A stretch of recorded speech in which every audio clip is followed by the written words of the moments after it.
Today we're working on the Vermeer S600TX.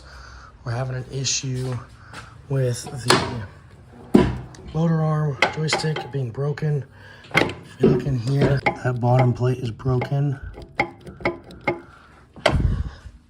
So I picked up this kit, part number, possibly that, but it has a new plate. Can't buy this separate, so we had to buy the whole kit, $350. Came with all of this. Not sure what's in this bag, but gotta fix that.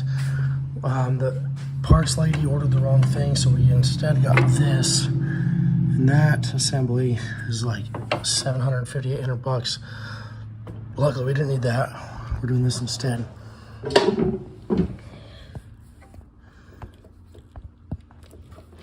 So it's kind of just flopping around right now. Okay, we pulled these 3 bolts out of this assembly.